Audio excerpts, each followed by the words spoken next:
It's Tuesday. You know what? Can we put off the heart attack until next Wednesday around 3 o'clock? That's when I've got an opening. I feel like that's how women are. Welcome to Spark Me, a podcast for women who know life is just getting interesting. Each week, we spark great conversations, share lived experiences, real resources, and tap into the collective wisdom that comes from learning together.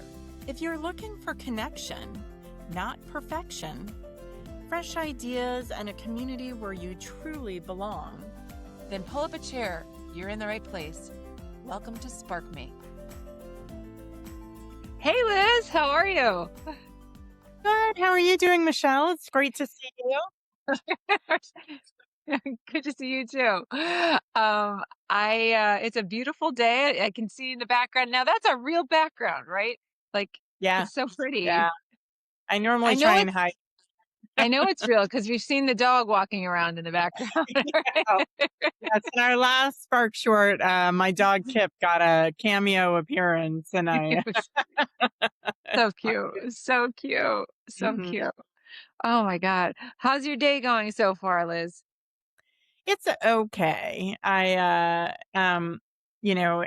you know, my dad's had some health issues, and we had another setback today. So, Oh, I'm sorry. nothing that's insurmountable, and it'll be fine in the end. But it's just frustrating to get so far and then take 2 or 3 steps back. So anyway, it is what it is. Yeah, I'm sorry.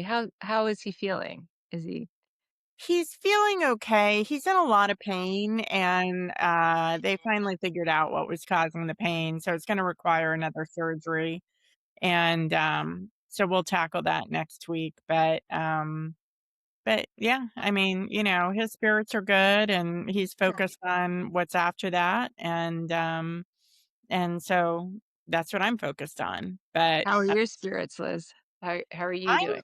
I'm frustrated. Yeah. feel like I Yeah. feel like he's had enough challenges for 2026, and we just need to move forward. And but I'm, I have a very dear friend who just lost her brother, and that puts it all into perspective because that's a far more tragic situation than what we've been dealing with.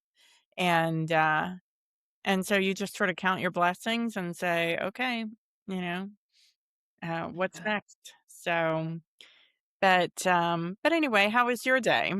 Oh man. Well, I'm so sorry to hear all that. And I really, as I've said before, I have you guys in my thoughts all the time and Thank thoughts and prayers, but also I'm just, want to check in with you and make sure you're doing okay. These are difficult. And there's so many people I know are relating to what you're saying right now, Liz, right? Going through it, just like you have a day, but like you're carrying this at the same time. And you carry it in your heart and it's heavy and when you say my dad's in pain, that hurt. I remember that, and Yeah, there's nothing worse than seeing someone you love in pain. So I really, hope all the best. And your dad's a fighter. We know this. So I have a yeah. feeling it'll be okay. Yeah, appreciate Yeah. Yeah. But my day, let's see, my day was not, my day was much more like, the work aspect of it, right? So, I don't, do you know so anybody listening, a lot of people from the area will know this. If you're not from the area, if you watch The Office, you might know this, but there's a building downtown. It's pretty iconic. It's got a sign on top of it that says Scranton, the Electric City, right? yeah. Which was right. In The Office, it was part of like a little rap that Michael and Dwight did.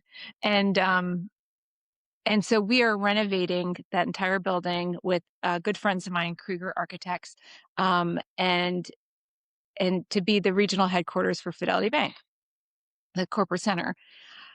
So it's the like this, we're in the 100-yard dash to finish, right? Like it's everything. They're moving in the weekend, and I can't tell you the flurry of things that are going on to like get everything ready, and it's exciting, and it's like yeah, but it's They're really moving, exciting. I'm sorry, they're So moving this weekend? they're starting to move in this week. Not every like a good portion Wow. of them are moving in this weekend. So yeah, it's happening very fast. And so and things are still kind of getting done while this is it's a lot of things overlapping, but it's great. It's all very exciting. So there's this wood that's in the building. It's original wood. It's part of the historic, we had to save a lot of the historic character, thank God, of the building as part of the historic tax credits, and everything went through NPS, the National Park Service, and anyway, because the building's on the National Register. And so the wood it wasn't all in perfect condition. Some of it looked good, some of it needed to be restored. So we have to we had to take some of the areas and sand it down, sand that wood that's like, I don't know, is it 100? Does it go back to 1895? Does it go back to 1930? We don't know, but it goes back a really long time. And we had to sand it down like to the raw original wood, so that the areas that needed to be, that need to be improved could be stained, and like kind of take the stain and try to match what's there. Sure. And so so we're trying to match what's there, and I can't tell you the stain world I was in for like forever. Right? So you Only have these like first you get these sheets, and anybody who's done any sort of renovation, like it it's not different if you're a professional, right? You get these sheets with these tiny little swatches on them. They're like literally like thumbnail size. If you're lucky, you get a postage stamp or something a little bigger, and you have to sort of hold it up and then say, we're going to try these 4 or 5, right?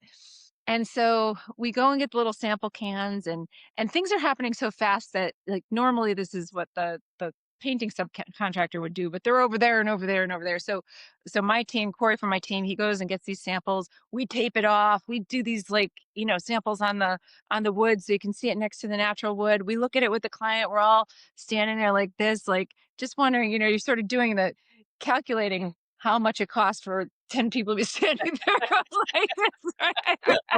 all Looking at evaluating the color of the wood stain. and we're like, I think, we kind of I think it's that one. And, you're looking at it, you guys, it's a pretty good match. We have like 5 stains up, pretty good match, but maybe a little redder than I want, but pretty close. Okay, we'll go with that one. Then we all disappear, come back the next day. And this is today. I come back and I'm like, what's that stain? A new stain has appeared, right? Like nobody knows where it came from, but it's perfect. Oh my It's gosh. perfect, right? So some mystery person has stained like an open area, like a blank area of the wood next to all the other stains, and I'm like, oh my god, that's it, that's it. Corey goes and gets the chart to see like which one did we miss? Which of these is it?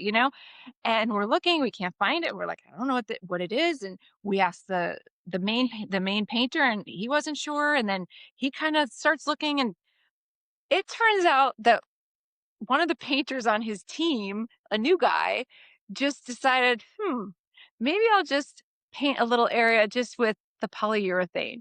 No stain, just the polyurethane. Are you kidding? And that's what was That's the winner. I love it. That is like, how many architects does it need to pickle, right? I'm painting with polyurethane. I love it. And we found him, and I'm like, hey, thank you. Right? That was the answer. And you And like, that's great why job. he's the painter and you're the architect, because he Yeah. knows his wood It grain. wasn't even the main guy. It wasn't the like guy with the 40 years of experience. It was like a new kid who's just like, well, let me try it. And I'm like, well done. Good Yeah. job. Like that was awesome. Right. So I feel like that building must have had somebody was overlooking that building from above and saying, yeah, you guys have it wrong. yeah. You don't Let need me a stain. Let the wood be. Right. Just like, exactly. and it was great. It was like really very cool. I love that. As long as we get to the right answer, I don't Yeah. care how we got there. Yes. I love That it. was What a it great was it was a story. lot of fun. Everybody enjoyed the story. The client loved it. Like we were all just happy that we found the right color, at the end of the day. So it was a fun day. It was a good day. I love this part of the process where like so much is happening at once, but it's, we're in a frenzy, but it's because it's all coming together, it's starting to look really great. So exciting. So that was my day. It was a lot of fun. Well, I will say that I have followed this project on social media, because occasionally you've posted some things that, you found, as you're going through this process, and it's really a cool project. So kudos to you and your team and to Fidelity Bank for, Yeah. like, investing in this building, Yeah. And and in the downtown, it's gonna be over 200 people downtown to use the shops and the restaurants and be active exactly. during the day, because a lot of the downtown buildings have been renovated, and they're like multifamily, they're apartments, like Mhm. downtown living, which is fantastic. That's wonderful. But it's great to have a building, but a lot of the people who are there are out during the day and then come back at night, right? So this is like people who are gonna be downtown Yeah. using the city during the day, and I love that. So, yeah, kudos to them. It's great. I love being a part of it. It's awesome. So, yeah, so that was today, but for this spark short, well, so like a lot of times, I'll here's the segue. A lot of whenever we go there, like, we're racing around and our heart is racing because we got so much to do. And that just sort of the whole idea of the heart, and like I'm very happy that inside of all this I have a healthy heart, because I certainly put it to work, especially going up and down 8 flights before the elevator started working, right? You're a better woman And than I yeah, am.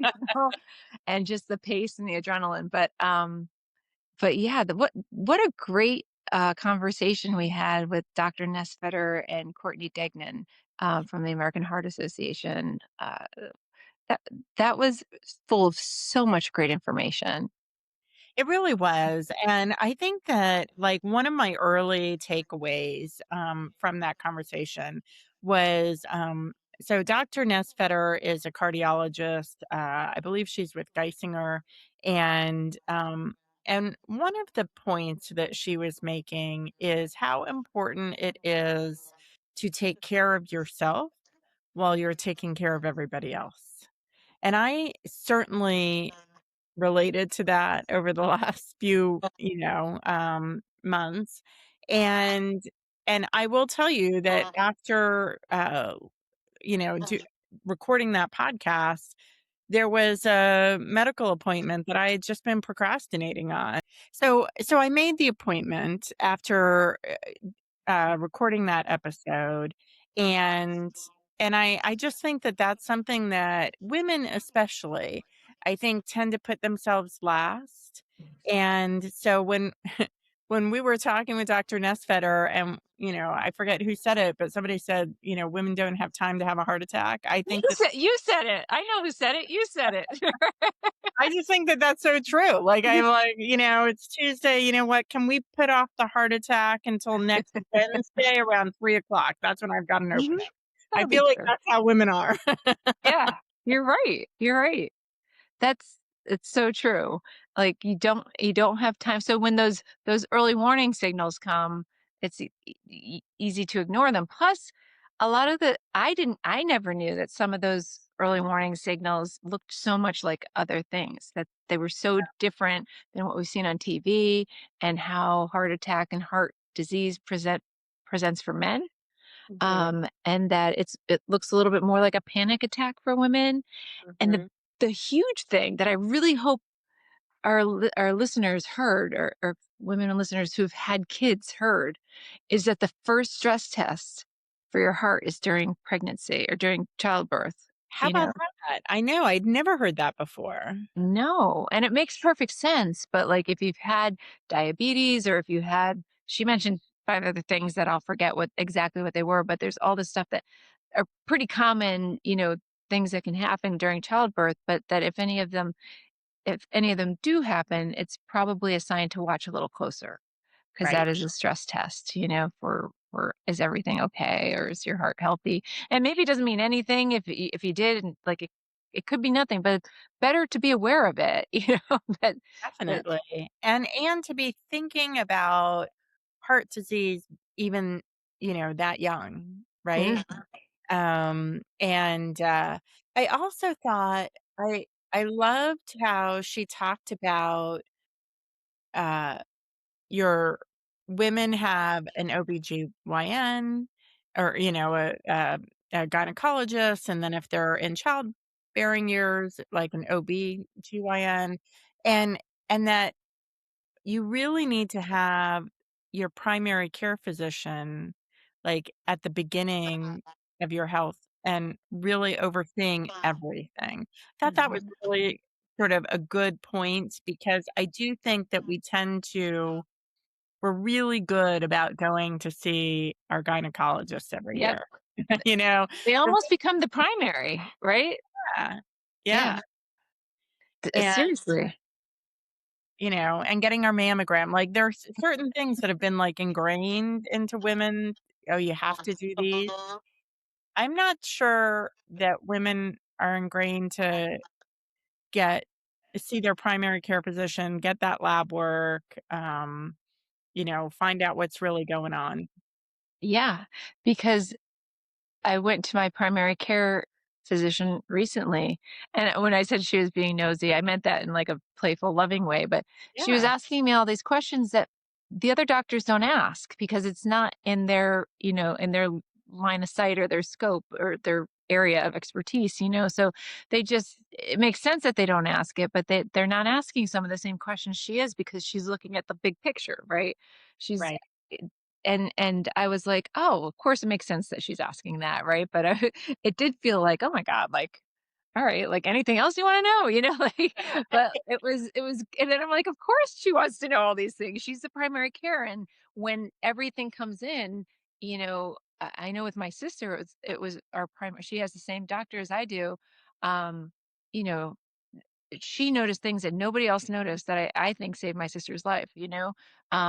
She was just on top of it. So I thought that was a really great message. And I wonder, Liz, if we did a poll, how many people out there, how many women listening kind of use their OBGYN as sort of their primary care and don't really see a and here's another question. I'm saying primary care, is that like an internal medicine? Is that you hear GP, general practitioner, like,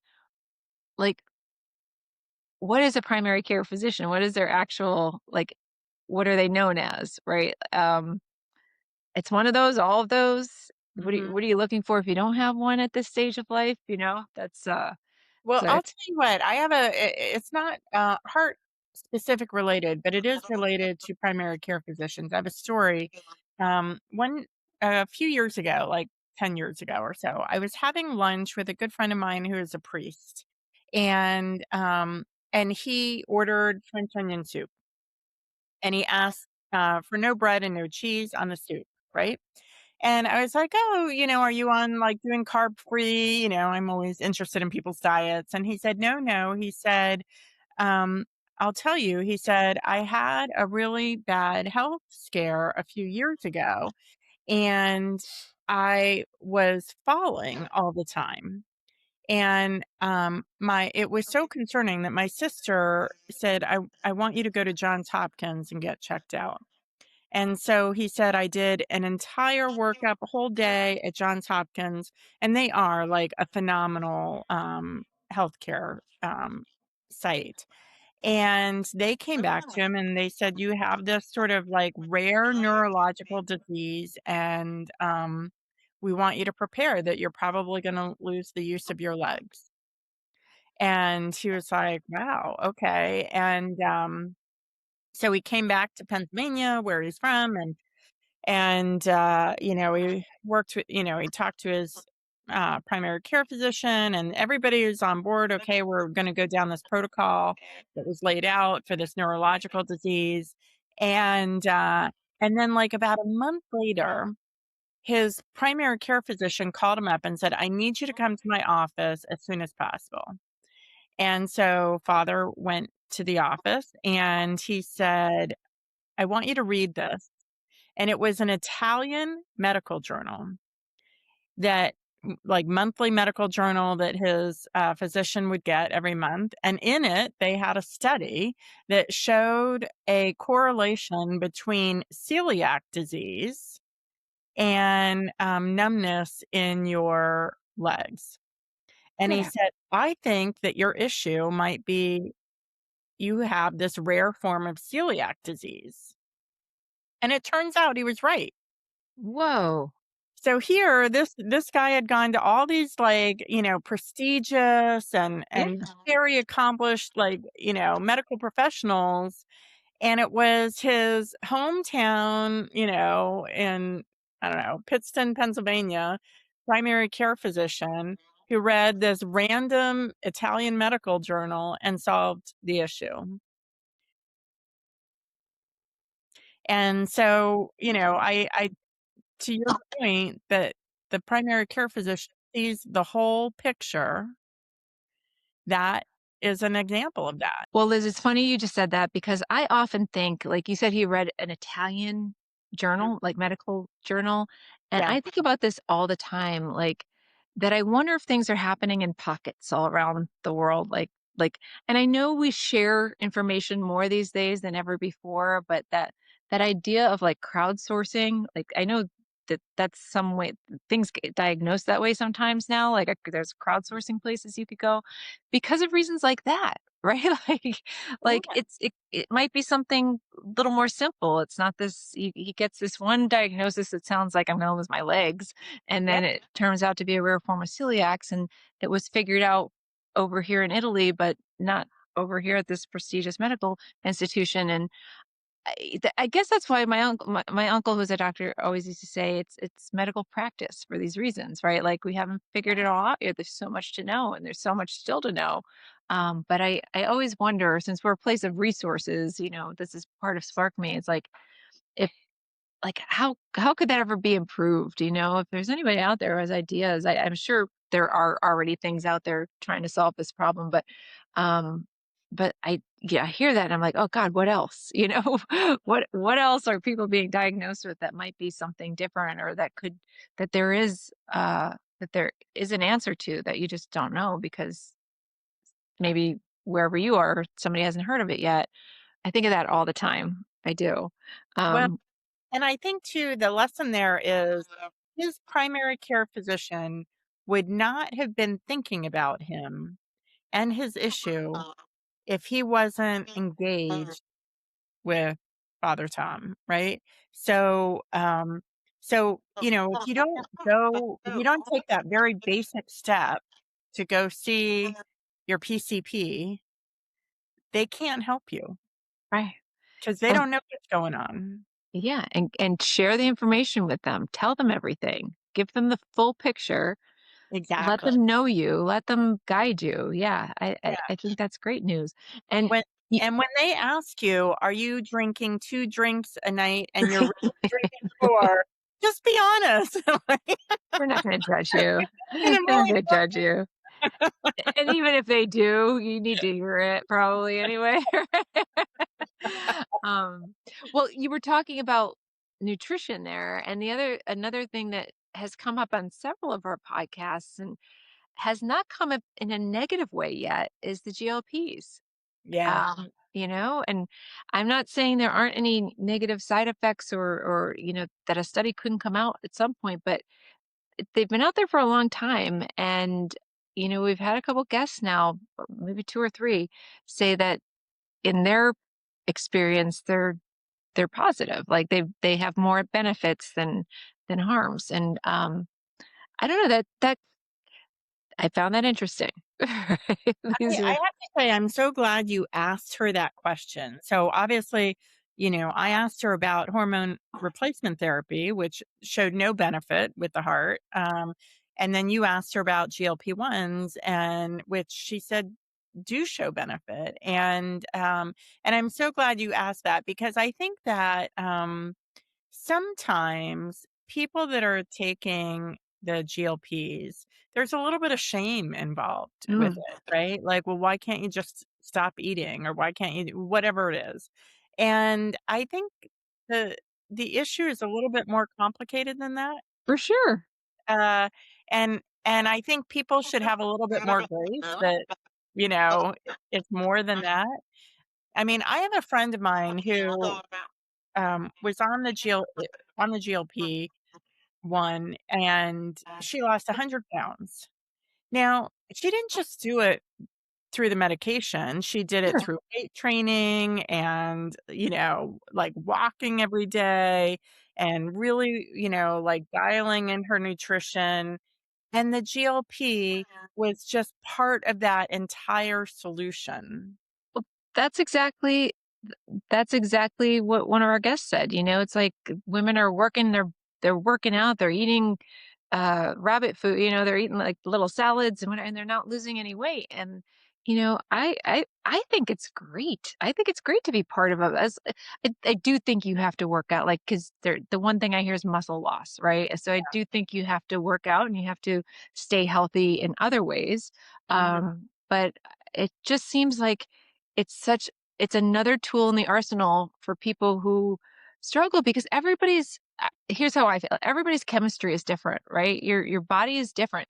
And I think some people who are naturally skinny, I don't think they're hungry all the time. Right. Right? I just don't think they are. I think Mhm. they're built differently, and like their chemistry in their brain, like something tells their stomach that they're full, Right. right? Like then you get somebody like me, if you put a buffet in front of me, I'm like, I don't know the word stop. Right? Like, it's just like, let me go until I get sick. And so I think everybody's different. And if something gives you that little edge or helps you to be able to control that, and if losing that weight, tell me losing that 100 pounds wasn't good for her heart or for her health, you Totally. know? I Yeah, mean, it's good for everything. It's good for your joints. It's good for, I mean, yeah. everything, your blood I, pressure. and Um, I just actually, okay, so the reels that come up on your phone, I get the Holderness family. Do you know who they are? oh, yes, they're very, very So creative. funny, so funny. I don't know. They're Gen X, and I just think they're hysterical. And the guy, the dad, forget his name, Mr. Holderness. Um, and now I have not looked deeper into this. I'm like going off the dome here, but he just had a reel where he started taking GLPs because he has the gene for Alzheimer's. And there have been some early studies, according to what he said. I'm not. Sorry, we please check this with the doctor. Yeah, this is not medical advice. This is not medical advice. We learned it on Facebook. It's He's it's he's probably really accurate or not. might be, it might not be. He's really funny though, so check them out. But apparently it has some benefits to, like, blocking or maybe delaying or staving off Alzheimer's. And I'll try to do some more research on that. But I thought that was interesting, just another thing I hadn't heard, and I'm like, oh, I got to look into that. Yeah, So I found that really interesting in the conversation as well. But so many things that you know uh starting to look at your heart young. I was personally really happy she went over numbers with us, because Liz, I have no idea what any of those numbers meant. So now at least I have like a starting point, baseline. um exactly, you know exactly, and I think and a lot of people have no idea what those numbers mean, right? right, or, and or that I love that she said, if you're starting to feel, you know yourself. If you're starting to get those feelings, like the panic attack feelings, or you're just really feeling off, like, go get checked out. Like, go and go to the emergency room, or call your doctor. Like, better to, like, inconvenience or spend a little time then than, like, find out the hard way that it was a heart attack. well, and I so appreciated where she used the example of, like, somebody having anxiety or panic attack, and she would ask them, "Well, did you ever have that before?" And they could be like, "Well, no." Yeah. I could not relate to that. I'd be like, if that's the qualifier, I have a heart attack every day. A day. When it sounds like a panic attack, it feels like a panic attack. Like, oh, maybe, Well, maybe. and then I loved, I thought Courtney Degnan was so good Awesome. from the American Heart Association. Yeah. Um, first of all, she's doing incredible work, and, so she's just a very impressive person to begin with. But when she talked about how, the American Heart Association just got a grant from Dr. Jen Ashton to study like, the bridge between the gynecologist and the cardiologist for women. I love that because to me, that's one of the indications so much of heart health research is based on men, that to me is a great indication of some movement in heart health research based specifically on women's health. Oh, yeah, absolutely. And I loved she had so many resources, and please check out the show notes for that episode because or just go right to the American Heart Association website because, it sounds like there's great information on there, including if you were like me, what I asked in the episode, "What exactly is heart disease?" Right? Yeah, It's a pretty broad topic, it right? is. It covers cholesterol to, like, full-on heart attack, like, uh, inflammation, like, blockage, all these things that are heart disease. Um, the number one killer, Liz, like, that I think people don't realize that, like, I think that's men and women. I'm Mhm. I'm pretty sure. And so we really have to give this, it's kinda for some reason and I understand, like, cancer and other things jump to the forefront because they're so diabolical and awful. Um, but heart disease is the silent killer. It just sneaks up on you, it's like, it's like bounce. Absolutely. Um, yeah, so I really love that, you know, Dr. Nesfeder and Courtney were bringing attention to this, because it's just too easy to, like, I don't know why it sort of disappears in the back. As for some reason, it's sort of back there, but not like here. It's not in front. It's like behind. Until I guess, but yet I hear so many people say I had a heart issue or like it was a wake up call Right, right. because it comes out of nowhere. You Yeah, know? absolutely, and I will admit, I probably somehow knew, but I didn't remember that it was the number 1 killer among women, and that would not have been my guess, No. truthfully. What would have been your guess? I would think, like, breast cancer or Mm, I mean, yeah. and probably for no other reason than I hear about it more, and I'm more, you know, I don't know, I just hear about it more. So, Yeah. And also I when I think heart disease, I think men. yeah, And yeah, that goes right back to what Courtney said. That's probably just the marketing or what we've heard or because that's, right. maybe bigger numbers. I don't know, but that's what surprised me so much to hear it was also women. So it was a great episode. I really believe that as that episode gets around and starts hopefully people will share it with others.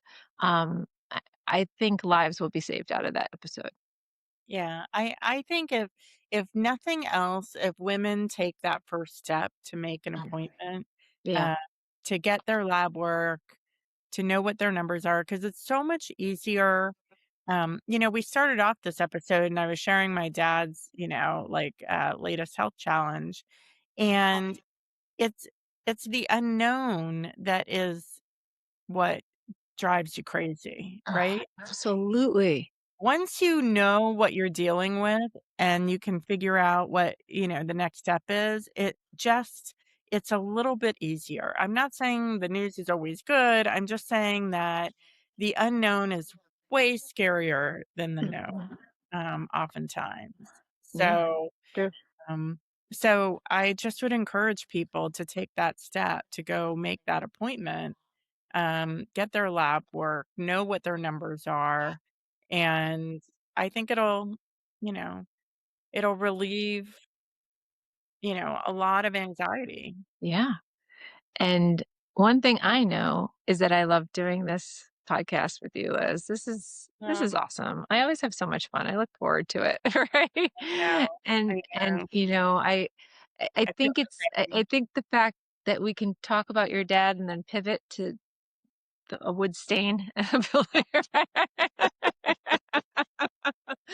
it's just that's life, isn't it? Like just kind of where we are at any given moment, right? Yeah, I'm telling you, Michelle, I'm never gonna redo floors without Well, let's just look to see what the polyurethane Yeah, looks like. just check the polyurethane. Just go on natural. All right.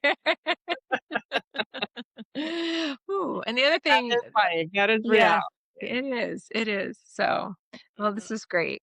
Um, well, I look forward to another Spark Short soon. And if people haven't picked up on the pattern, we tend to have a guest and then do a Spark Short, kind of talking a little bit about life and a little bit about the guest.